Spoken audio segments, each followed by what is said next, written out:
Hello everyone, before the starting of the video I would like to request you all to like and subscribe. That's it, thank you and enjoy. Chapter 24 Refusal. Chapter 24 Refusal. Podrick Payne had thought they would be leaving this wretched place by morning. He was wrong. The trunks were packed, the mules were harnessed, and even the mountain clans had gathered their weapons, ready to depart. But before the column could move, Tyrion Lannister summoned him and said simply, "Come with me." That was how Podrick found himself standing before Lord Tywin Lannister, the Lord of Castle Rock, Warden of the West, and, to hear the small folk tell it, the richest and most dangerous man in all the Seven Kingdoms. It was Podrick's first time seeing the old lion up close. Tywin was tall and lean, broad of shoulder and still straight-backed despite his years. He wore a red and gold velvet doublet embroidered with lions, and sat rigid at the head of the long oaken table like a judge passing sentence. He was past 50, but there was nothing soft or fading about him. His presence filled the hall, a cold, controlled strength, like a lion who never needed to roar to remind the world he ruled it. His scalp gleamed beneath the firelight, completely bald, though a thick golden beard framed his hard jaw. Those pale green eyes streaked with gold studied the boy before him. Not unkindly, but with the steady dissection of a man accustomed to finding weakness. "My lord," Podrick said, his tone measured and formal. Bowing just as he'd been taught. He could feel the weight of those eyes on him. And yet, behind his composed face, his thoughts wandered absurdly. What would he look like with hair? Would he resemble Sir Kevin, sitting there beside him, softer of gaze, kinder of face? The meeting took place in the common hall of the Crossroads Inn, where Tywin had made his temporary command post. Aside from Tywin and Kevin, several of his principal bannermen were present. Sir Gregor Clegane, towering even when seated, Sir Adam Marbrand, red-haired and sharp-eyed, and Lord Leo Lefford of the Golden Tooth, the master of supplies. It was not a large gathering, but each man there carried weight. Men of blood, coin, or terror. Tyrion brought Podrick forward, then helped himself to a chair and a cup of wine, as if this were any other supper rather than an audience before the most feared lord in Westeros. The other's eyes turned to the boy, the thin squire with the brown hair and the quiet hands. Even Tyrion found himself studying him anew. The lad looked taller somehow, firmer in the shoulders. Gods, Tyrion thought, is it just me, or has the boy grown again? The silence stretched. Podrick did not fidget. He merely stood where he was, his gaze wandering briefly to Sir Gregor Clegane. The mountain was enormous even seated, a wall of iron and flesh. Podrick's hand itched toward his sword, though he had no intention of drawing it. He only wondered, idly, almost academically, how strong would I have to be to kill something like that? Tywin noticed the boy's calm, or his nerve, and one golden brow lifted ever so slightly. "Podrick Payne, the Lord of Castle Rock," said at last.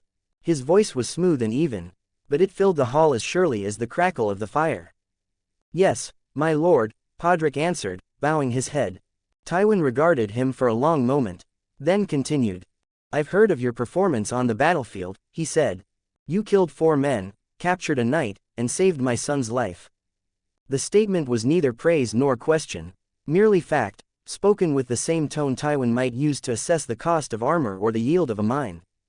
All eyes shifted back to Podrick. He felt the weight of the room pressing down on him. The silent scrutiny of men who had commanded thousands, and the shadow of the lion who commanded them all. "Father," Tyrion said lightly, "though it pains me to admit it, the boy saved my life. Twice." His tone carried that familiar edge of mockery. But no one at the table took the bait. "Yes, Lord Tywin," Podrick answered truthfully. "But the knight I captured died on the road. His leg had gone bad from the wound. I couldn't bring him with us, so I cut his throat, and took his armor as ransom instead." There was a faint pause.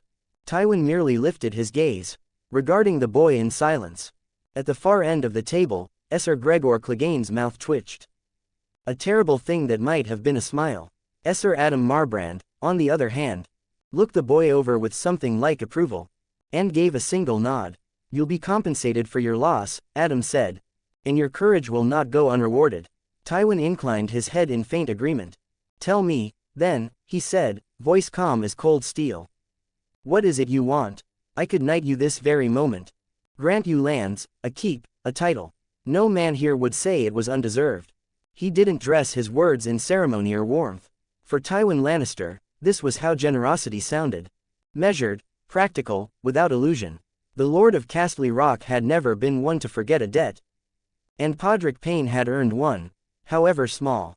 A Lannister always paid his debts. The boy hesitated.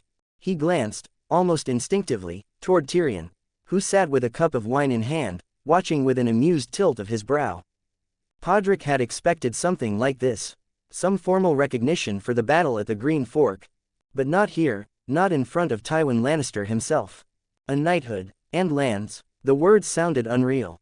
Tyrion caught the boy's look and gave him a subtle nod. Half encouragement, half mischief. He was enjoying this. Of course he was. A public display of gratitude made even the old lion seem mortal for a heartbeat. "I'm honored, my lord," Podrick said at last, his voice steady. "To be considered worthy of knighthood. But, I'm only 12. It was not refusal at first. Merely fact, spoken with disarming honesty. But the implication was clear enough." Tyrion frowned. "You know," he said, swirling his cup, "there's precedent for this sort of thing. Daemon Blackfyre was knighted at 12. By his father, King Aegon IV. So don't let age make you shy, my boy." He said it flippantly. But when the other lords turned to look at him, Tyrion only shrugged. His eyes never leaving his father's face. Tywin's expression didn't change. But the silence grew heavier by the heartbeat. Podrick's brows knit together. He wasn't sure how to answer. Becoming a knight sounded glorious enough. But he wasn't ready, not in this world, not yet. He had plans, quiet, practical ones. Staying with Tyrion had seemed the safest course. Serving the dwarf kept him close to the game, but out of the blood and chaos that devoured lesser men. No battles, no sleepless marches, no dying nameless in a ditch somewhere in the Riverlands. Under Tyrion, he could learn. He could survive, and in this strange, dangerous world, he barely understood, survival was worth more than any lord's promise. At last, Podrick raised his head. "Lord Tywin," he said, "I'm not ready, not yet, perhaps when I come of age. Until then, I would rather remain at Lord Tyrion's side. To learn from him, if he'll have me." The hall fell silent. For a moment, no one seemed to breathe. Even Esser Kevin blinked in surprise. Esser Adam's brows rose a fraction. Esser Gregor, impossibly, stopped smiling. Tyrion stared at the boy, mouth half open. Of all the things he had expected, refusal was not one of them. He had spent the previous night maneuvering this very moment. Had argued, flatteringly, cleverly, until his father had agreed to grant the boy a title. If only to be rid of the conversation. And now the little fool had said no. No to lands, no to knighthood, no to the favor of Tywin Lannister himself. For a heartbeat, Tyrion wanted to throttle him. Then, strangely, the feeling passed. What replaced it was something warmer. The boy had chosen him. A dwarf, a disappointment, a joke of a Lannister. And yet, Podrick Payne, barely 12 years old, had stood before lions and refused a crown. To serve at his side. Tyrion's lips twitched into the faintest of smiles. For once, he was speechless. And oddly, he didn't mind. Chapter 25 What do you want? Chapter 25 What do you want? Then we'll speak of knighthood again when you come of age. Lord Tywin Lannister's voice was even, measured. He regarded the boy for a long moment, eyes glinting like pale gold in the firelight. Then, after a brief pause, he gave a single nod of assent. A lesser man might have smiled. Tywin did not. Tyrion did. "Father," he started, his voice sharp, half protest, half disbelief. But his father's gaze cut across the table like a drawn blade. And the words withered in his throat. "Your squire," Tywin said, "has more sense than you give him credit for. More, perhaps, than you yourself possess." His tone was as cold as a winter river. "Even if I were to give him land and a title now, what would he do with them? Starve behind his own gatehouse? No, he is right to wait." He turned his gaze back to Podrick. "You'll serve under Esser Adam Marbrand until you come of age. When the time comes, you'll earn your spurs properly." Then, with the faintest narrowing of his eyes, he added, "And do not mistake me for some vain, foolish king, who knights children to soothe his pride." The jab struck like a knife, sharp, deliberate. No one dared to speak. Across the table, Esser Adam Marbrand rose at once, armor gleaming red gold in the firelight. "My lord," he said, bowing his head, "I would be honored to take the boy as my squire. I'll see that he's trained properly. Steel, horse, and discipline. I'll make a warrior of him worthy of your name." There was genuine warmth in his voice. Adam's eyes lingered on Podrick. A slim, brown-haired boy, scarred from battle yet standing unbowed before lions. 12 years old, and already blooded. A prodigy, if ever there was one. Now it was clear. Tyrion realized why Adam Marbrand had been summoned to this meeting in the first place. His father had planned this long before they entered the room. Every piece was already in motion. Tywin Lannister's wars were fought not only with swords, but with sons, knights, and debts. And now, it seemed, even Tyrion's squire was a pawn to be moved. Letting him serve under Esser Adam would be wise, said Esser Kevin Lannister from Tywin's right, his voice calm and dutiful. "He'll learn more there than anywhere else, Tyrion." Kevin's words, as always, carried his brother's weight. He spoke the decision already made. Tyrion's jaw clenched. Of course, his father's generosity always came with a leash. "He is my squire," Tyrion said flatly. "By your own command, father." The words rang out sharper than he intended. Tywin turned his head slightly, his expression cooling further. "He is not like your sellswords and savages," he said, each syllable clipped with disdain. "Keeping him at your side would only waste his potential. A great knight will not rise from your shadow, Tyrion. You must see that, even if you refuse to admit it." The room fell still. Tyrion stared at his father. And for a moment, he could almost see himself throwing the wine in Tywin's face. See it running down that cold, perfect beard like blood. But he didn't. He only swallowed hard, and turned his eyes to Podrick Payne. The boy who had saved his life. The only one in this cursed camp who looked at him without pity or fear. He opened his mouth to speak, then hesitated, his tongue betraying him. For all his wit, words failed him, and then he did what Tyrion Lannister almost never did. He stood his ground in silence. When he finally spoke, his voice was low but clear. "He's still mine, father. You sent him to me, your order, not mine. And I'll not see him thrown to wolves for your convenience. The battlefield isn't where he belongs." He knew full well what would happen if he yielded. Tywin would keep the boy. Podrick would be forged into another sword for House Lannister. One more tool to be used and discarded. And Tyrion. Tyrion would lose the only person who looked at him as something more than a monster. The air between them turned to glass. Brittle and cold.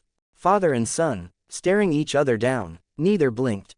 Finally, Podrick spoke. He stepped forward, voice steady. "It's true, my lord," he said to Tywin. "I am Lord Tyrion's squire. And I'd rather remain with him. To serve him, and to learn what I can." He paused, then added quietly, "That's where I belong." A murmur rippled faintly through the room. Tywin's expression didn't change, but something in his eyes hardened. Tyrion, for his part, felt something break loose inside him. A strange, quiet warmth that no amount of wine could summon. For once, someone had chosen him. Podrick had no desire to stay here, nor to be sent off to serve some new master like a stray dog in search of scraps. Only beside Tyrion Lannister did he feel safe. In this brutal, deceitful world, the dwarf was one of the very few men who still treated others as human beings. To Podrick, Tyrion was not merely a lord, he was the right kind of man. Sharp of mind, kind beneath the armor of his wit. And, perhaps, the only person worth following. As for the rest of them, lords, knights, banners and crowns, he cared little. He'd been a man once before, in another world. And to him, knighthood was nothing more than another title. Honor didn't put food on the table, and oaths couldn't be trusted to keep a man alive.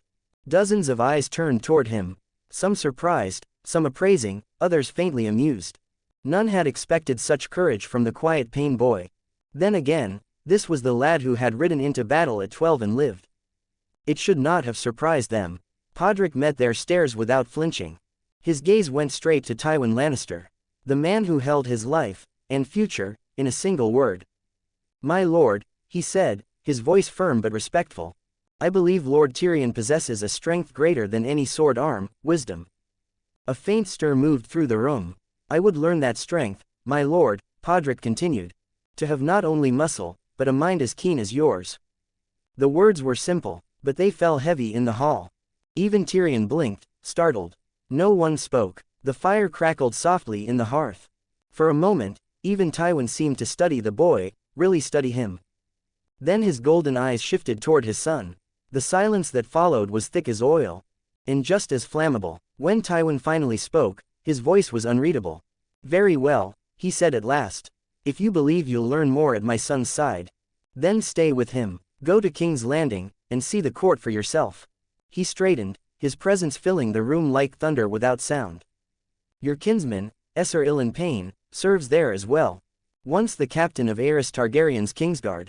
Now the King's Justice. You share his name, and perhaps, in time, you'll share his resolve. If this is your choice, so be it." Tywin Lannister rose. His movements were precise, deliberate. A man who wasted neither words nor gestures.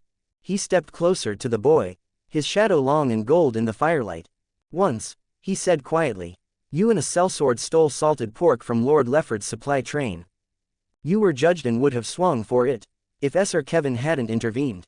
Podrick's throat tightened. "But your service since then has repaid that debt," Tywin went on. "Your courage has erased your foolishness." The great lion's eyes held his, unblinking. "Podrick Payne," he said, "do not steal again. If you desire something, earn it. Take it with your own hands." There was no warmth in his tone. But strangely, it did not sound like a rebuke. It sounded like instruction. Like the way a man might speak to a cub worth sharpening. Even Tyrion was taken aback. He could not remember his father ever speaking to him that way. Not with scorn, not with ice, but with something that might almost be mistaken for respect. Just yesterday, Tywin had summoned him to command in King's Landing. And for the first time in Tyrion's life, the old man had handed him a cup of wine instead of contempt. It was as though Tywin Lannister had suddenly remembered that this son, too, bore his name. Podrick lowered his head, his pulse quickening. He couldn't help recalling the gallows outside, and the corpse of the innkeeper's wife still swaying in the wind. "Yes, my lord," he said quietly. "Though, before I ate the pork, I didn't know it had come from Lord Lefford's stores." A faint murmur rippled through the room. Tywin said nothing, merely nodded once in acknowledgement. Whether of the apology or of the courage to speak it aloud, none could tell. "The past is settled," Tywin said. "You've paid your debt and earned your name back in full. You saved my son's life twice, killed 4 foes, and captured a northern knight. For that, you will be recognized." He fixed the boy with a gaze that was both test and judgment. "Now tell me," Tywin said softly, "what is it you want?" Chapter 26 Salted ham, fine wine, and 10 pretty girls. Chapter 26 Salted ham, fine wine, and 10 pretty girls. Tyrion Lannister still wasn't sure how to repay the boy who had twice saved his life. Knighthood, perhaps, that was every squire's dream, wasn't it? But Podrick Payne had surprised him. The boy had refused, flatly. He'd insisted, with that quiet, stubborn calm of his, that he wanted only to remain by Tyrion's side. And, to top it off, when Lord Tywin himself had promised to grant him any reward he wished, anything, the boy had asked for only 2 things. Pod. Tyrion glanced sideways at his squire as their horses clopped along the king's road toward King's Landing. He realized, not for the first time, that he didn't truly understand the boy at all. "Why," he asked, "did you ask my father for those 2 things?" The boy's gaze had been wandering across the fields, distant and vacant. At the sound of Tyrion's voice, he blinked, as though waking from a dream. "Ah, forgive me, my lord. What did you say?" "I asked," Tyrion repeated patiently, "why you only asked my father for those 2 things." Riding just behind them, Bronn perked up, curiosity brightening his dark, wolfish grin. The sellsword had been watching the 2 of them since dawn, and he'd seen the strange tension between them ever since Tyrion had taken the boy to see Lord Tywin before their departure. Clearly, something had happened. "What things?" Bronn cut in. "Gold, a keep, maybe a castle."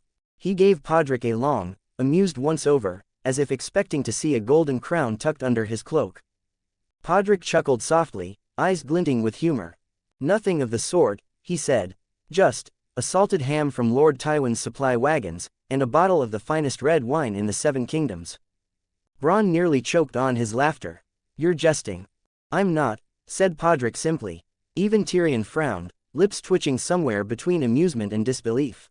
For all of Tywin's grandeur and wealth, for all the honors he could have bestowed, this boy, a Payne by birth, a distant cousin to Esser Ilyn, had asked only for a ham and a bottle of wine. It made no sense. No wonder Tyrion found himself asking again. So tell me, Podrick. Why? Podrick looked between them, then sighed and shrugged, as though embarrassed by the attention. It's really nothing, he said. The wine, that was for Esser Kevin Lannister. Tyrion blinked. My uncle. Pod nodded. He saved my life once, from a hanging. I was just a poor boy then, and had nothing. Still don't. So I thought, I could at least give him something in return. A gift bought with my own merit, not someone else's coin. The wine is for him, to thank him for the life I still have. Bronn's usual smirk faltered a bit, and even Tyrion was silent for a moment. And the ham? Tyrion asked at last. Pod smiled faintly, eyes warm. That's for your father, my lord. To show him I understood his lesson. Lesson, he told me that if I wanted something, I should earn it, not steal it. So, I asked for the same ham I once took, this time, as an honest man. He looked ahead, a quiet pride in his voice now. And when I have it, I'll share it with my friends. I'll tell them it isn't stolen, that I earned it with my own hands. He said it lightly, with a boy's smile and no trace of arrogance. But his words hung in the air like the toll of a great bell. Tyrion and Bronn exchanged a look, neither speaking, neither smiling. The sellsword gave a low whistle. 7 hells, Bronn muttered. That's, gods, I don't even know what that is. Honor, maybe. Tyrion only chuckled quietly, shaking his head. No, he said softly. That's sense, something Westeros could use more of. Podrick's smile didn't change. I didn't do it for sense, my lord. I just wanted to make things right. The road stretched on before them, bright with sunlight, winding like a golden ribbon through the green hills. For a while, no one spoke. The hooves of their horses filled the silence, steady and calm. Then Tyrion drew a long breath and gave a sideways glance at his squire. Pod. Yes, my lord. Podrick looked at Tyrion, his heterochromatic eyes, one black, one green, full of seriousness. You saved my life, twice. What you asked for doesn't begin to match what you're owed. Podrick smiled. But, my lord, you already gave me more than enough. Nonsense, Tyrion said. My father's promises are his. I keep my own accounts. A Lannister always pays his debts. Podrick hesitated, eyes thoughtful. In that case, my lord, may I ask for something else? Just one thing. Tyrion grinned, intrigued. Anything, my dear boy. Speak freely.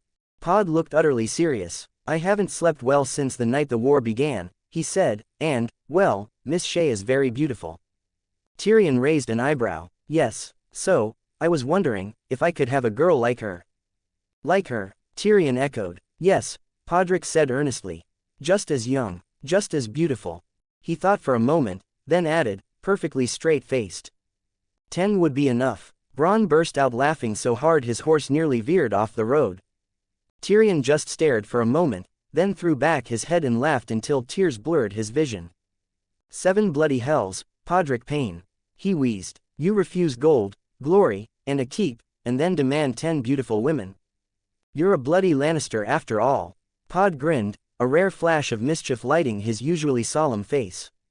Well, my lord, you told me to ask for what I truly wanted. Tyrion laughed again, wiping at his eyes.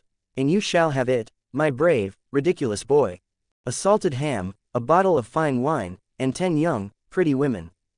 You've earned them all. Bronn snorted. Aye, and one of them better be kind enough to show him what to do with the rest. Their laughter rolled down the Kingsroad, carried by the wind and sunlight, as 3 unlikely companions rode on toward the City of Kings, and the chaos waiting behind its crimson walls. Chapter 27 The Red Comet. Chapter 27 The Red Comet. Finally, Podrick murmured, tilting his head back to look at the vast city before them. We've made it. He paused, squinting toward the horizon. And it's a fine day for it, too. Aye, Tyrion replied from atop his horse. A very fine day indeed. It was a fine day. The sun blazed bright over the hills, a soft wind stirring the banners. And above them, cutting across the blue sky like a wound, blazed the great red comet, its fiery tail stretching through the clouds. Even through the shifting veil of wind and light, the comet shone like fresh blood. It had been there for days now, longer than any of them cared to count.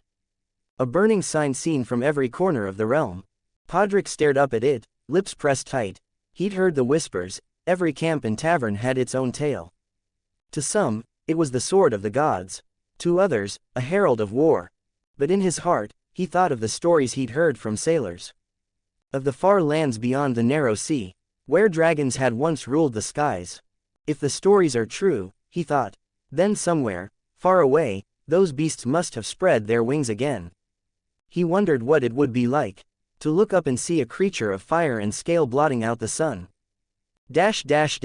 The iron gate stood before them, massive and grim, set into the northeastern wall of King's Landing. It faced the dark waters of Blackwater Bay, and opened toward the Rosby Road that wound its way northward through the Crownlands. That was the gate Tyrion's small retinue now approached. Since King Robert's death and young Joffrey Baratheon's ascension, entry into the city had been more tightly controlled than ever. The gold cloaks guarded every arch and passage, and only two gates, the Iron Gate and the King's Gate, were open to travelers, and of course, the guards noticed them long before they arrived. A dwarf riding a red courser, flanked by a sellsword and a solemn young squire. And behind them, fluttering proudly in the breeze, the crimson banner of House Lannister, its golden lion gleaming in the sun. It wasn't a sight easily mistaken. A squad of city guards jogged forward to meet them. Tyrion glanced sideways. "Pod," he said casually, "raise our banner, would you?" Podrick obeyed, gripping the staff tightly. The Lion of Lannister unfurled in full. And even from a distance, the guards recognized the sigil. And the small, sharp figure upon the horse. No other dwarf in the Seven Kingdoms would dare ride beneath that banner. No one else would have reason to. "That's him," one of the red cloaks muttered as they drew near. "The imp, the queen's brother." They dismounted quickly, bowed low, and hurried to clear a path. "Lord Tyrion," their captain said, "the queen's hand awaits you at the Red Keep. Please, allow us to escort you." "You're too kind," Tyrion said lightly, "but I know the way." Still, he let them lead. It was always better to be welcomed into a city. Especially this one. As they passed beneath the gate, Podrick couldn't help but look up. At the heavy iron portcullis above, the rows of black spikes, and beyond them, the red comet burning through the haze. But the sight that struck him most wasn't above. It was the stench. The smell of King's Landing hit him like a slap. A foul, suffocating brew of rot and sweat and decay. It was as though a barrel of night's oil had been left to ferment half a year, then mixed with sour cheese in a nest of drowned rats. For good measure, Podrick gagged, covering his nose with his sleeve. A beggar's corpse lay slumped by the wall, one bare foot sticking from a tattered boot. Flies clung to his skin like jewels. A child darted from the shadows, snatched the dead man's boot, and vanished into the alleys before anyone could stop him. "This," said Tyrion with a dry smile, "is Flea Bottom, King's Landing's beating heart." He gestured toward the maze of narrow streets and leaning shacks beyond the gate. The poorest, filthiest, most lawless place in the city. A den of beggars, whores, and thieves. And, if the gods are just, a few honest souls too drunk to notice the difference. Podrick's eyes went wide as he took it all in. The leaning tenements, the smoke-stained windows, the children barefoot in the muck, and the women shouting curses from upper floors. This was not the King's Landing of songs and stories. This was the real one. Loud, foul, and alive. "Welcome to the capital," Tyrion said, his grin crooked beneath the shadow of the red comet. "Smell that, Pod, that's the scent of power." Bronn snorted behind them. "Smells more like shit to me." "You'll find, dear Bronn," said Tyrion, "that in this city, the two are much the same." The streets ahead were a twisting maze. A tangle of unpaved alleys and crooked crossings, where every building leaned drunkenly against the next, as if the city itself could barely stand under its own weight. Pigsties and stables pressed shoulder to shoulder with tanneries, the sour stench of boiled leather mingling with the fumes of cheap ale, and the perfume of brothels that promised more disease than pleasure. That was the smell Podrick had described earlier. And now, surrounded by it, he realized he hadn't exaggerated nearly enough. He caught sight of a cluster of ramshackle stalls tucked into a narrow corner. Someone had built a fire there. and above it hung a blackened iron pot that glistened with soot and grease. Inside, something boiled. A slick film of oil floated on the surface, and a cracked wooden ladle stirred through the murky brown broth, lifting chunks of vegetables that might once have been carrots or turnips. As Podrick watched, a woman came hobbling up with a basket, tossing in a handful of barley, a few onions, and what looked alarmingly like 2 skinned rats. Then, for good measure, she dropped in a pair of pale, long-tailed fish. Though Podrick, to his horror, knew full well those weren't fish. His throat tightened. He turned away quickly, fighting down the nausea. The blood and butchery of the battlefield had never made him feel half as sick as this. Tyrion said beside him, his mouth curling into a wry smile. I do hope you'll grow to love this beautiful city. The dwarf's face was weary and road-dusted, but his tone was light, almost amused, as he watched his young squire struggle to keep a straight face. Over the course of their journey, Tyrion had learned something curious about the boy. Podrick Payne had peculiar habits. Not fear of dirt, exactly, but a strange insistence on cleanliness. He would only drink boiled water. He always washed his hands before meals. And anything that passed his lips had to be meticulously clean. A rare trait in Westeros, and an even rarer one in Flea Bottom. I think I'll grow to like it here, Pod said at last. Though the stiffness in his throat betrayed him. Then he added under his breath. And if I can't like it, maybe I'll make her like me. Tyrion chuckled, a low, genuine laugh. And even Bronn, riding just behind, cracked a grin. Don't worry, Pod, Tyrion said. The gifts I promised you, I'll see to it they're scrubbed at least 3 times each. Perfumed with roses, and delivered fresh to your bed. Pod gave a small, embarrassed cough. I regret my request, my lord. I rather prefer something more natural. That made even Bronn bark out a laugh. Tyrion let them have their amusement. But as their laughter faded, he turned his gaze forward. To the city he hadn't seen in nearly a year. King's Landing. It smelled the same, sounded the same, and beneath the same old filth. Still pulsed with greed, rumor, and hunger. Flea Bottom would always be Flea Bottom. No matter who sat the Iron Throne. But the red keep that crowned Aegon's Hill. That looked different. There were banners fluttering on the towers. Bright as fresh blood under the light of the comet. What's going on up there? Tyrion asked suddenly. His sharp eyes narrowing. Some festival, perhaps. The red-cloaked guard riding ahead turned in his saddle. Face bright with excitement. It's the king's name day, my lord. King Joffrey is holding a grand tourney at the Red Keep. He pointed upward toward the blazing red streak in the sky. And look there. The comet. It shines over the city on his grace's name day. The people say it's the gods' own banner. Raised in honor of our king. They call it the King Joffrey's comet. Tyrion arched an eyebrow. He didn't bother to hide the smirk that tugged at his mouth. He doubted any commoner had ever uttered that name. It reeked of courtly sycophants and small-minded flatterers. From what he'd seen on their ride through the city, the chaos, the hunger, the fear. The small folk likely had other, less flattering names for it. But in King's Landing, truth was whatever power said it was. And power, for now, belonged to his sister's whelp. As they finally reached the Red Keep, Tyrion looked up to find the great iron gates closed tight. Chains clanked as the portcullis creaked into motion. A groan of metal on stone echoing through the courtyard. Well, Tyrion said dryly. It seems we've arrived at a splendid beginning. Always encouraging to be locked out of one's own home.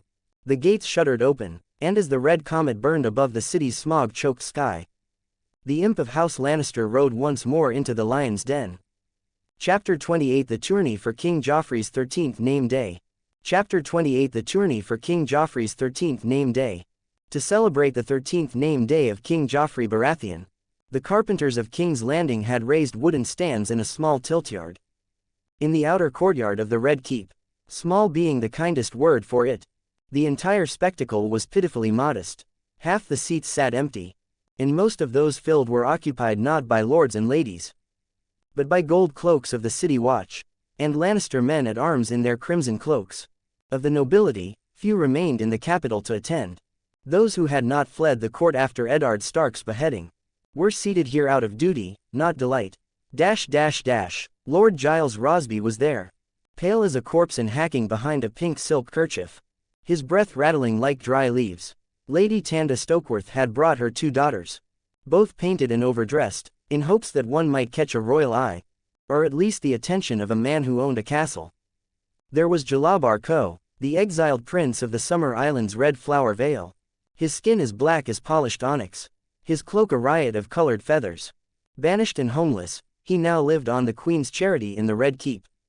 Elsewhere sat Lady Emisand Haverhal, barely more than an infant, the last of her line, heir to a now quiet house. She lay cradled in her wed nurse's arms. Soon to be wed, the courtiers whispered, to one of Queen Cersei's cousins, so that House Lannister might take possession of her lands. And presiding above them all, beneath the shadow of a crimson canopy, lounged King Joffrey Baratheon, the first of his name, the hero of the hour. He sat sprawled in a carved wooden chair, one golden boot resting insolently upon the armrest, his smug grin hidden half in shade. Behind him sat Princess Myrcella and Prince Tommen, well-behaved, quiet, and almost invisible beside their brother's arrogance. And looming behind them, a white shadow in a brown rospun tunic and studded leather, stood Sandor Clegane, the Hound. The white cloak of the Kingsguard hung heavy from his shoulders, fastened at the collar by a pin of gold and garnet. The contrast between the pure silk and the brutal man beneath it was as jarring as ever. Lady Sansa Stark, the Hound rasped suddenly, his voice deep and rough as a saw biting through timber. His burned face twisted when he spoke, the scars pulling his mouth into an uneven snarl. At the sound of her name, heads turned. The northern girl stepped forward, the betrothed of the king, and at her arrival, the tourney began. The first matches were dull enough to make even the king yawn. There was Esser Aris Oakheart of the Kingsguard, the very knight who had escorted Lady Sansa here. His sworn brother, Esser Meryn Trant, followed soon after. Then came Esser Haber Redwyn of the Arbor, and his twin Esser Oris, both pink-cheeked and eager, if not especially skilled.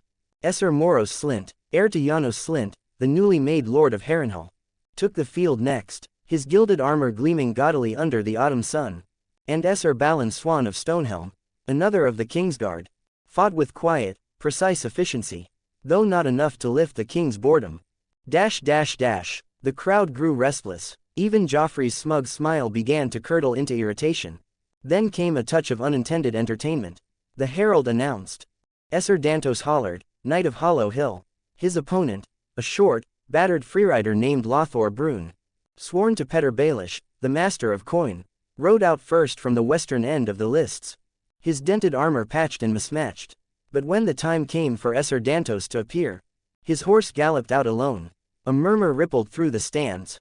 Then came the man himself, red-faced, staggering, cursing loudly as he chased after his mount. He wore only a chestplate and a feathered helm. Everything else, every single thing, was bare.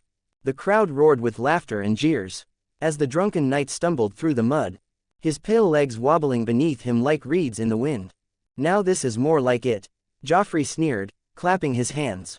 Esser Dantos tried and failed to mount his horse, then collapsed into the dirt, gasping for breath. I yield, he cried hoarsely. 7 hells, just give me a drink. The king rose abruptly, eyes glittering. Bring wine, bring a barrel from the cellars. He shouted gleefully, I want to see him drown in it. The command sent a ripple of uneasy laughter through the stands. But before anyone could act, a calm, trembling voice rose from the royal box. Your Grace, said Sansa Stark, her voice sweet and careful. Surely it would be bad luck to kill a man on your name day. Joffrey frowned, torn between anger and vanity. Before he could speak, Sandor Clegane's gravelly voice cut through. The lady is right, Your Grace. The Hound's tone held no deference, only weary warning. And that was enough. With a petulant gesture, Joffrey waved his hand. Very well, then let him live, as a fool. Strip off his armor, dress him in motley, and let him keep the company of Moon Boy. And so Esser Dantos Hollard was spared his drowning, only to be reborn as a fool. They dragged him off to be washed, painted, and dressed in bells. By evening, he would have his new title, the King's Fool. A more fitting one, perhaps, than Esser. Next, it was Prince Tommen's turn to enter the lists. His opponent waited for him, a straw dummy dressed in rusty mail. But even that match, as it turned out, did not end well. Prince Tommen Baratheon, sweet and soft-hearted as he was no match for his opponent. The moment his pony reached the straw-stuffed dummy, the wooden mesa to its arms swung in a lazy circle and caught him square on the back of the head. The blow knocked the boy clean out of his saddle. He tumbled backward, armor clanging and rattling like a falling smithy, and hit the dirt with a resounding thud. His little pony pranced away, tail flicking, utterly unconcerned. Laughter rolled through the courtyard. The loudest, and cruelest, came, of course, from the king himself. Joffrey laughed until he wheezed, pointing at his brother as the poor boy struggled to sit up. Even some of the knights smiled uneasily, though their eyes flickered toward the crimson canopy, waiting to see what mood would follow the laughter. Sansa Stark sat stiffly in her seat. Something reckless and strange stirred in her chest. A flicker of courage, or perhaps defiance. When Joffrey's mocking grew crueler still, she spoke up again, her soft northern voice carrying through the hot air of the courtyard, gently correcting the young king's humor before it went too far. Her words drew a few uneasy glances, and it was in that tense moment, amid the laughter and murmurs, that a new sound rose above it all. The clatter of hooves, the clang of metal, the echo of chains and the creak of an opening gate. The iron portcullis at the Red Keep's main gate lifted. Through the archway rode a small company of men, dust-covered, weary, yet unmistakably bearing the crimson lion of Lannister. Who gave them leave to enter? Joffrey barked, his voice sharp and high. The hound stepped forward instantly, his hand resting on his sword hilt as his burned face twisted into a snarl. His eyes swept toward the newcomers. They were few in number. A handful of Lannister guards in red cloaks led the way, but behind them came rougher company, freeriders and hedge knights, each clad in mismatched armor, their faces weathered by wind and battle. And among them stalked wild men, fierce, scarred figures draped in tattered furs and hardened leathers, with matted hair, tangled beards, and bloodied bandages wrapped around missing ears, lost eyes, or half-healed wounds. They looked like something out of a wet nurse's nightmare. Half man, half beast, and wholly terrifying. Yet at their head rode a figure more striking still. He was small, misshapen, with a shock of pale blonde hair and a beard streaked gold and black, twisting like wiry rope across a narrow, uneven face. His mismatched eyes gleamed beneath a heavy brow, and his cloak of shadowcat fur flapped behind him as he rode a great red courser. His left hand held the reins, his right rested loosely in a white silk sling. Sansa Stark knew him at once. She had seen that face before. In Winterfell, years ago, when the imp of House Lannister had ridden north with the royal party. He looked just as she remembered. Grotesque, mismatched, and somehow, still alive. Prince Tommen, however, did not flinch or hesitate. The boy gave a delighted cry, kicked his pony's flanks, and galloped toward the arriving riders, his small voice ringing bright across the yard. Princess Myrcella, skirts gathered in both hands, ran after him, laughing. A huge, broad-shouldered man dismounted from among the newcomers. One of the mountain clansmen, by the look of him. His beard so thick it nearly swallowed his face. With surprising gentleness, he lifted the armored boy clean off his horse, and set him down at his uncle's feet. "Tommen, my sweet nephew." Tyrion Lannister laughed, patting the boy's shining breastplate as Tommen giggled breathlessly. The laughter echoed between the walls, warm and full of life. A rare sound in that grim place. Then Tyrion turned, swept Myrcella into his arms, and spun her once through the air. She squealed with delight, and he kissed her lightly on the brow before setting her down again. Only then did he turn, limping, smiling, toward the king. Behind him, Podrick Payne dismounted, handing off the Lannister banner to one of the household guards. His eyes lingered for a moment on the two bright-haired children, so alike, so pure, before shifting to their elder brother. The king, walking just behind the dwarf, was Bronn, dark-haired, sharp-eyed, moving with the easy poise of a predator. Who'd rather fight than bow? Together, they approached the royal canopy. Tyrion stopped a few paces away, then dropped gracefully, or as gracefully as his twisted legs would allow, to one knee. "Your Grace," he said, his tone smooth, unhurried. Joffrey's expression darkened. "You," he spat. "Me," said the imp with a crooked smile, lifting his mismatched gaze. "Though, if memory serves, a king ought to greet his uncle with at least a touch more courtesy." There was a beat of silence. Then came the rasp. Like a saw biting through wet wood, It was the hound's voice, low and guttural. "I heard you were dead. Chapter 29 My lord is speaking to you. Chapter 29 My lord is speaking to you." Later. As they walked through the Red Keep, Podrick's eyes wandered constantly, studying the ancient palace that had stood for over 100 years. He took in every corridor, every gilded arch and torch-lit passage, his gaze darting from tapestries to guards, from shadows to doors. They turned a corner into a quiet hallway. For once, they were alone. Podrick hesitated, then spoke. "My lord," he said carefully. "Do you really think the queen will let you sit beside her, telling her what to do, giving orders, waving that piece of parchment around like a sword, even if it bears your father's seal?" The question made Tyrion's short legs pause for half a step. Then, without missing a beat, he resumed his slow, steady pace. "Pod," the dwarf said mildly, "you're far sharper than I first took you for. And since you're so clever, tell me this. If even my father's letter, signed by the hand of the king himself, carries no weight in this castle, what do you imagine that means for us?" Podrick's hand drifted to the hilt of his sword. "Then you should have brought Shagga and Tymet," he said quietly. "They're faster with blades than words." Tyrion gave a soft, soundless laugh, the corners of his mouth twitching before he quickly smothered the smile. He didn't answer, and the three men walked on in silence. Bronn, who'd been listening the whole time, snorted under his breath and fell a few steps back, his expression half amused, half disdainful. Dash dash dash. They continued through the echoing hall until they reached a heavy oak door bound with black iron. A knight stood before it, tall, still, and cold as a marble tomb. The snow-white cloak of the Kingsguard hung motionless from his shoulders. Esser Mandon Moore looked like a corpse that had been wrapped in linen and taught to stand upright. "The queen commands that she is not to be disturbed," he said flatly, his voice as lifeless as his eyes. "No one enters while the council is in session." He recognized Tyrion, of course. Everyone in the Red Keep did, the queen's misshapen little brother. Tyrion drew a folded parchment from his sleeve and held it up. The wax seal of House Lannister glinting in the torchlight. "A small matter only, Esser. This is a letter from my father, Lord Tywin Lannister, Hand of the King and Warden of the West." Esser Mandon didn't even glance at it. "The queen does not wish to be disturbed," he repeated, slow and deliberate, as though he were talking to an idiot. Tyrion remembered what Jaime had once told him. Of all the White Knights in the Kingsguard, Esser Mandon Moore was the most dangerous. Because he had no face, no expression, no warmth, no hint of thought. No one ever knew what lay behind those pale eyes. Tyrion studied him now, searching for even the faintest flicker of emotion. And finding none, his fingers brushed the parchment. And for a moment he considered the wisdom of simply drawing steel. He was fairly certain that between Bronn and Podrick, Esser Mandon would not last long. But killing one of Joffrey's Kingsguard on his first day in King's Landing, perhaps not the most diplomatic way to begin a new office.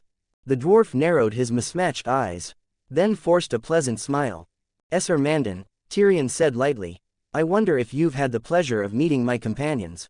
He gestured toward Bronn. "This is Bronn. You might recall a certain Esser Vardis Egan, captain of Jon Arryn's guards." Esser Mandon's eyes flickered, the barest hint of recognition. "I know the name." "Good," said Tyrion with a satisfied nod. Before the White Knight could speak further, Bronn's grin slid into place. "Well," he said softly, "the man you knew is dead." The air went taut. Tyrion's finger then shifted toward the boy standing beside him, tall for his age, blue-eyed, calm as still water. "And this," Tyrion said, "is Podrick Payne, cousin to Esser Ilyn Payne, the king's justice. A young hero of the Green Fork. 4 men slain, 1 knight captured, in the small matter of saving my life twice. My father, Lord Tywin, intended to knight him for it. But instead, he chose to accompany me to King's Landing. He serves as my squire." Podrick didn't say a word. He merely let his clear blue eyes rest on Esser Mandon's throat for a moment. Then looked up, smiling politely. It was a courteous smile, but the kind that carried the faint suggestion of a blade hidden behind it. Esser Mandon said nothing. He simply stared, blank and unblinking, as though none of it mattered. "In any case," Tyrion continued pleasantly, "I've come to see my dear sister. And deliver this letter. Surely, Esser, you'll be so kind as to open the door." Nothing. Not a twitch, not a breath. The knight might as well have been carved from the wall itself. Then came a soft click. Podrick had stepped forward. His thumb rested on the sword's cross guard, the steel whispering as it slid the slightest inch from its scabbard. He smiled. A calm, courteous smile. His tone light and almost gentle. "Esser Mandan," he said. "My lord is speaking to you." Tyrion blinked, taken aback for only a heartbeat. He hadn't expected the boy to move, let alone threaten a Kingsguard. But he didn't stop him either. Instead, he glanced sideways at Bronn, who met his gaze with a wolfish smirk. The sellsword's hand was already resting lazily on his dagger. Tyrion raised an eyebrow, and Bronn gave the faintest shrug, as if to say, "Your move, my lord." But just as the standoff hung heavy in the air, the white knight before them suddenly shifted aside. "You may enter," Esser Mandan Moore said flatly. "But they stay." Tyrion's lips curved into a knowing smirk. Without a word, he pushed open the great oak door and strode inside. Not like a dwarf, but like a man 10 feet tall. Through the half-open door, Podrick caught a glimpse of the council chamber within. A long oaken table stretched down the center of the hall, and around it sat 5 members of the small council, each cloaked in power, wealth, or secrets. At the head of the table sat a woman of striking beauty. Golden curls, emerald eyes, pale flawless skin. The very image of House Lannister's pride.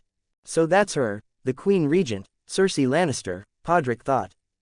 But his gaze did not linger on her. Instead, his eyes drifted over the other figures.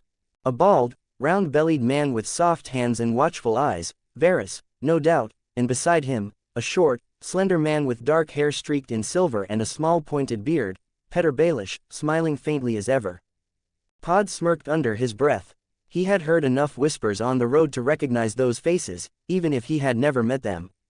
Rather than close the door, he simply stepped sideways. 1 foot inside, 1 out, wedging himself perfectly in the doorway, so that no one could shut him out or in. He kept smiling, his eyes never leaving Esser Mandan Moore's impassive face. Bronn, standing just behind him, winced slightly, baring his teeth in what might have been a grin, or a grimace. Still, the sellsword shifted position, angling himself in a loose half-circle with Podrick. Far enough to draw steel, close enough to strike. Inside, the sudden burst of light from the open doors had drawn every gaze in the council chamber toward them. The murmuring voices fell silent. Quills stilled, scrolls were forgotten. Then, slicing through the silence, came a voice, smooth and cold. Half disbelief, half disgust. "You." Queen Cersei Lannister stared at the small figure before her, her emerald eyes wide with surprise and contempt. Tyrion bowed his head slightly, his smile sharp enough to cut. At last, he said lightly, "I see where dear Joffrey learned his manners. My sweet sister." He let his mismatched gaze wander deliberately across the chamber, as if he owned the place, his eyes tracing the sculpted Valyrian sphinxes that flanked the doors behind him, their wings outstretched in silent mockery of the Queen's wrath. When he looked back to her, his confidence was unshakable. He knew exactly how to face Cersei Lannister. She could smell weakness the way a hound smelled fear. "What are you doing here?" Cersei's voice was calm, cold, and colorless. The kind of voice that could cut glass. She studied him like one might study something foul that had crawled into the Red Keep uninvited. Tyrion met her stare with casual indifference. He strolled forward, his limp hardly noticeable, and came to rest beside the council table. With an easy motion, he placed a tightly rolled parchment in the center of the table, between himself and his sister. Delivering a letter, he said pleasantly, "From our loving father." His smile never wavered. Confidence radiated from him, or perhaps defiance. Cersei's gaze locked on his, green meeting mismatched green and black, until, at last, she looked down. Her fingers twitched once, but she did not reach for the letter. Then, from beside her, a soft hand, powdered, perfumed, and perfectly manicured, slid into view. The hand picked up the scroll, turning it lazily between its fingers, examining the red wax seal of the lion. Unlock exclusive access to advanced chapters. Patreon.com/A_Divin5. A_Divin5 creators, thoughts. 2 comments 0 vote. Chapter 30 Wit and Steel. Chapter 30 Wit and Steel. Lord Tywin truly is the most considerate of men. Cooed Varys, his powdered fingers delicately turning the sealed parchment this way and that. Even the wax gleams like molten gold. The eunuch's painted lips curved into a smile as he examined the lion-shaped seal. In every detail, it appears quite genuine. Of course it's genuine. Before he could finish, Cersei snatched the letter out of his hands, her voice dripping disdain. She broke the seal, unfolded the parchment, and began to read, her eyes darting quickly across the lines. Whatever her father had written, she meant to know it first. She needed to see whether the reinforcements she had begged for were finally on their way. No one at the table seemed the least surprised by her rudeness. Even the eunuch, robbed of his prize, retained that same cloying, sweet smile. From his seat, Tyrion Lannister watched them all quietly, his mismatched eyes gleaming with thought. So, Cersei sits the council in his place, he mused. I'd wager Joffrey is as absent as Robert ever was. With that realization, the dwarf moved without hesitation, climbing into the high-backed chair at the head of the council table. The hand's seat, and sitting himself down as if he'd owned it all along. Several councillors flicked uncertain glances his way. But none dared speak. Cersei, engrossed in the letter, didn't even notice. Not until her eyes reached the final lines. Then her face changed. What? The parchment came down hard on the table with a crack. Father has sent my brother to court to take his place. He commands us to recognize Tyrion as acting hand of the king. Until he himself can resume the office. Her voice rose in fury. Sharp as shattered glass, her teeth ground together so tightly. Tyrion half expected her to swallow them whole. Around the table, the other councillors exchanged wary glances. Grand Maester Pycelle, stroking the cascade of his white beard, tilted his head and muttered in ponderous tones. Then it seems, we must formally welcome him. The old man's words carried just enough weight to draw murmurs of agreement. Next to him, Janos Slynt, commander of the city watch, and newly made Lord of Harrenhal, hastened to add his voice, his double chin quivering. Indeed, my lord, indeed. We are most fortunate to have you. The city is restless, riots in the streets, omens in the sky. He puffed out his chest, eager to please. But he'd chosen the wrong moment. Cersei rounded on him like a storm breaking. Tell me, Lord Slynt, whose fault is that? Her words struck like a whip. Maintaining order is your duty, or do your gold cloaks only know how to rob corpses and take bribes? The frog-faced lord shrank back, lips quivering, eyes wide. Having silenced her pet, Cersei turned her venom toward her brother. As for you, Tyrion, I imagine your talents would be far more useful on the battlefield. Tyrion only smiled. He had seen that look before. The way she tried to drive him away with scorn. Oh, no, dearest sister, he said. I've had quite enough of killing for one lifetime. He patted the armrest of his chair. This seat is far more comfortable than a saddle. And I find a wine cup fits my hand better than an axe. He leaned back, all ease and insolence. They say the battlefield rings with drums and glory. The gold of armor shining, the horses neighing beneath banners. He sighed. In truth, the drums only make my head ache. My armor cooks me alive like a roast goose. And the horses. He wrinkled his nose. They never stop shitting. That earned a few poorly concealed smirks around the table. Even Varys's perfumed hand fluttered to his lips. Tyrion spread his hands dramatically. But I shouldn't complain. Compared to the warm hospitality I enjoyed in the Vale of Arryn. A little horse dung and flies seem positively delightful. A soft chuckle escaped across the table. Then, without warning, it swelled into laughter. Clear, amused, and edged with mischief. It came from Petyr Baelish, whose sharp eyes gleamed with quiet delight. Well said, Lord Tyrion, he drawled. You speak to my very soul. At Littlefinger's smooth laughter, Tyrion's gaze flicked toward him. For an instant, a memory surfaced, of a certain dagger, its hilt carved from dragonbone, its blade of Valyrian steel. He kept his expression perfectly still, a faint smile touching his lips. Yes, my Lord Baelish, I'm sure it does please you. Though perhaps we should find time soon to discuss that dagger of yours. In any case, Tyrion said aloud, turning back to the table. I can only beg your indulgence, my lords. Allow me to serve, even if it's only in the smallest of ways. The reality of his arrival, of his authority, was something no one could deny, not even Cersei. Her glare lingered on him, cold and bitter, until she realized resistance was useless. She lowered her eyes to the letter again, scanning the words a second time. Then looked up sharply. How many men did you bring? A few hundred, Tyrion replied smoothly. All my own. Father would not spare a single soldier, he's fighting a war, after all. Cersei's green eyes hardened. And when Renly's host marches on the capital? When Stannis crosses the narrow sea from Dragonstone? What use are your few hundred men then? Her words dripped venom. I asked for an army, and father sent me a dwarf. She leaned forward, her tone turning icy. The hand of the king is appointed by the king. With the consent of the council. And Joffrey named father, not you. Tyrion smiled faintly. And father, in turn, named me. He gestured toward the letter still in her hand. Cersei's voice sharpened to a blade's edge. He had no right, not without Joffrey's consent. If you wish to tell him so yourself, said Tyrion evenly. You'll find him encamped at Harrenhal.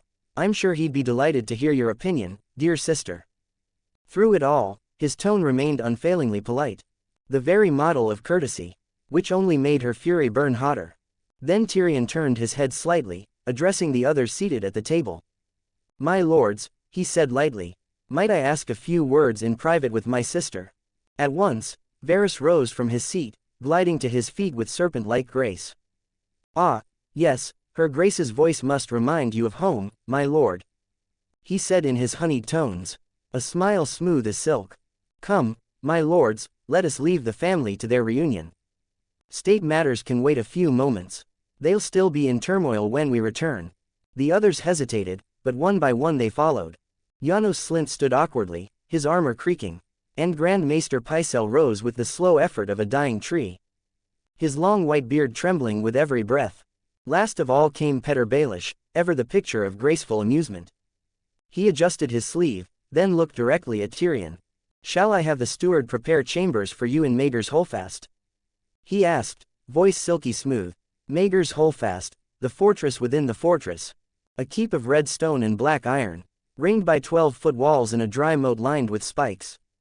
The king's and queen's apartments were there, at the heart of the Red Keep. It was, on the surface, the proper place for the queen's brother. But Tyrion had no desire to live in that nest of serpents. Your kindness overwhelms me, Lord Baelish, he said with a smile. But I'll take the Hand's Tower. The same quarters once held by Lord Stark. The faintest glimmer of amusement danced in Littlefinger's eyes. Bold choice, my lord. You do recall what happened to the last two hands who lived there. Tyrion's smile widened, cold and sharp. I do. That's why I'll sleep with the door barred and a dagger close at hand. Littlefinger chuckled softly, bowing his head. As you will, Lord Hand. I pray your luck holds longer than theirs. Chapter 31 Measured Courage. Chapter 31 Measured Courage. Tyrion fixed Littlefinger with a stare so sharp it nearly betrayed the fury simmering beneath his calm. Only nearly. Even now, he knew better than to let the mask slip. If you wanted to frighten me, Lord Baelish, Tyrion said lightly. Why not claim there were 4? Littlefinger arched his brows. 4? Don't tell me you mean the 2 hands before Lord Arryn also met unfortunate ends in that tower. He gave a soft sigh, wearing confusion and mild embarrassment like a silk cloak. I fear I was much too young to pay attention in those days. He looked down at Tyrion, petite, well-tailored bewilderment written across his charming face. Perfectly crafted, perfectly false. Tyrion felt a cold snort rise in his chest. But his smile returned, bright and polite, as he folded his hands and began counting them off one by one. Allow me to refresh your memory, my lord, he said pleasantly. If I recall the chronicles correctly, and I do, the last hand of King Aerys died when King's Landing fell. I doubt he even had time to unpack in the Hand's Tower, as his tenure lasted, about 14 days. And the hand before him burned alive. As for the 2 before that, Tyrion continued, both were stripped of titles and lands, sent into exile, and died penniless on foreign soil. Though perhaps they considered themselves fortunate, given what befell their successors. He leaned back slightly, mismatched eyes glittering. So, unless the histories lied, my father is the only hand in recent memory to leave King's Landing with all his parts attached. Littlefinger's smile froze, not enough to notice at a glance, but enough for Tyrion to savor. He could offer no rebuttal. Not here, not on this topic. How delightful, Baelish murmured at last. The more I hear, the safer the black cells begin to sound. Perhaps you'll end up there sooner than you think, Tyrion mused. Not that he said as much aloud. I've heard there's only a hair's breadth between courage and stupidity, he said, shrugging. So no matter what curse haunts the Hand's Tower, I shall hope this small body of mine slips through its grasp. Janos Slint barked a laugh, a loud, graceless thing. Littlefinger's mouth twitched upward. Grand Maester Pycelle nodded solemnly, stroking his vast white beard, before the three of them filed out. At the doorway stood Podrick Payne, 1 foot inside, 1 foot out, blocking the door with calculated innocence. He didn't move as the lords brushed past him. His face was as calm as ever, but his eyes, quiet, observant, followed each man who exited the hall. Measuring them, weighing them, remembering. Varys glided out the moment he finished speaking, leaving not a trace of reluctance behind. As he passed Podrick, the eunuch even offered him a courteous smile and a subtle nod before disappearing down the hall. The moment the last of the counselors had left, Pod let go of the doorframe and eased the heavy door shut. I thought you meant to keep it open, Bronn murmured beside him, a hint of amusement in his tone. Podrick shook his head lightly. He cast a brief look toward Esser Mandon Moore, still staring with those lifeless pale gray eyes, blank as a corpse's. The Queen and Lord Tyrion wouldn't appreciate eavesdroppers, Pod said calmly. And the counselors are gone. No point keeping it open. Bronn said nothing further. He didn't know, couldn't know, that Podrick had understood exactly what was happening inside. But the boy also understood that some secrets weren't meant for every ear. He had held the door earlier only to ensure Tyrion entered this little game of power as the stronger party, and to keep him safer. A show of force, just enough, never too much. Moments later, the council chamber door swung open from within. Tyrion emerged red-cheeked, a clear 5-fingered welt visible across his face. He gave Esser Mandon a pointed, accusing look as he passed, then strode down the vaulted corridor without slowing. As they walked, Podrick spoke suddenly. My lord, just now, I heard you mention Lord Eddard Stark. Tyrion paused mid-step. Why, Pod, something about that trouble you? The weeks together had taught Tyrion much about his new squire. 12 years old, yet none of a boy's carefree spirit. He carried himself like someone far older, too observant, too thoughtful, too sharp for comfort. Every now and then, the boy said something that genuinely startled him, insights so clean, so precise, they sliced straight through the haze of politics. Just like the night after they'd left the war camp, when Podrick had urged him to slow their march south, to gather more men before approaching King's Landing. War everywhere, refugees everywhere, the boy had said.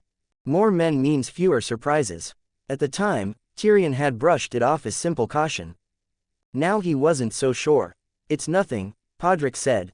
I was merely curious. In this Game of Thrones, where do you think Lord Eddard lost? Pod never hesitated to reveal the sharpness of his mind when he and Tyrion were alone. Tyrion had grown used to it. Lost. Tyrion let out a short laugh. Ha, well, but the humor soured quickly into a sigh. Podrick, go see that our men have beds and food. Tell them they're to be quartered at the barracks beneath the Tower of the Hand. But make sure the Stone Crows and the Moon Brothers aren't lodged together, and the burned men need separate quarters entirely. I trust you can handle that. Pod nodded. Of course, my lord. I know them well. And you? Bronn asked lazily. Where are you off to? I'm going to check on Shay, Tyrion replied. I won't rest easy until I do. Bronn snorted. Need an escort? I hear the streets are lively today. Before Tyrion could answer, Podrick stepped in front of him and gently pressed a hand to his shoulder, leaning close. No, my lord, I strongly advise you wait. His voice dropped to a whisper only Tyrion and Bronn could hear.